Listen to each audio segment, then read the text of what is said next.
நம்ம டவுன் சவுத்தில் ஒரு ஊரில் உங்கள் அப்பாவுக்கு வெங்கல சிலை வைக்கணும்னு ட்ரை பண்ணீங்கல்ல, அதுக்கு சுப்ரீம் கோர்ட் என்ன சொன்னாங்க? மக்களோட பணத்தில் யாருக்கு புகழ் பாட பார்க்குறீங்க அப்படின்னு கேட்டாங்கல்ல. அதுக்கு என்ன அர்த்தம் தெரியுமா? ஊரா வீட்டு நெய்யில உங்க வீட்டுக்கு ஸ்வீட் செய்யாதீங்க. எப்படி? ஊரா வீட்டு நெய்யில உங்க வீட்டுக்கு ஸ்வீட் செய்யாதீங்கன்னு அர்த்தம்.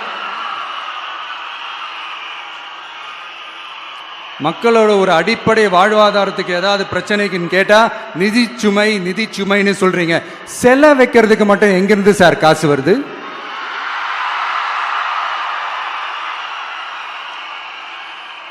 முதல்ல மக்களுக்கு அந்த சோறுக்கு வழி பாருங்க சார். செலை வைக்கிறத பத்திலாம் அப்புறமா யோசிக்கலாம்.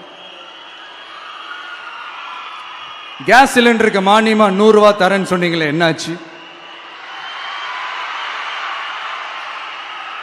கரும்புக்கு ஆதார விலையா 4000 ரூபாய் தரேன்னு சொன்னீங்களே, என்னாச்சு? ரொம்ப நாள் கல்யாணமே ஆகாம இருக்கிற பெண்களுக்கு அவங்களுடைய கல்வி தகுதிக்கு ஏற்ப அரசு வேலை கொடுப்போம்னு சொன்னீங்களே, என்னாச்சு? இதெல்லாம் வெறும் சாம்பிள் தான். இதோட ஹைலைட் ஒன்று இருக்கு. மாநில அரசால முடியவே முடியாதுன்னு தெரிஞ்சுக்கிட்டோம், நாங்க வந்தா நீட்டை ஒழிப்போம். ஆகா ஆகா ஆகா ஆகா, எவ்வளவு பெரிய ஒரு மோசடி இது! கேட்டா நாங்க தான் முன்மாதிரி ஆட்சின்னு சொல்லுவாங்க. மோசடி ஆட்சி. மோசமானவங்களே முக்கியமானவங்க கேள்விப்பட்டிருக்கிறீங்களா? அந்த மாதிரி மோசடி ஆட்சியிலே முக்கியமான ஆட்சி இந்த திமுக ஆட்சி. மக்களை நேசிக்கிற விஜய் வேணுமா? மக்கள் விரோத ஆட்சி நடத்துற ஸ்டாலின் சார் வேணுமா?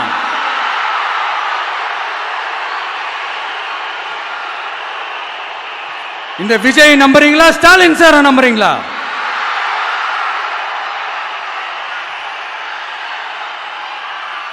இந்த சத்தத்துக்கு அர்த்தம் தெரியுமா சார்?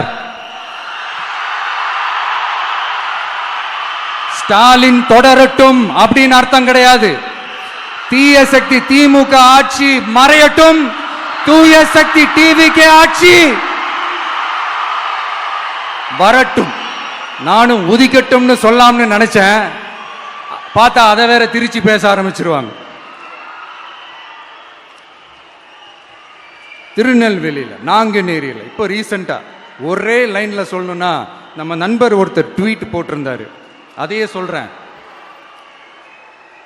ஸ்டாலின் தொடரட்டும், சட்டம் ஒழுங்கு சந்தி சிரிக்கட்டும். இதுதான் அந்த பிரச்சனைக்கு ஒரே லைன்.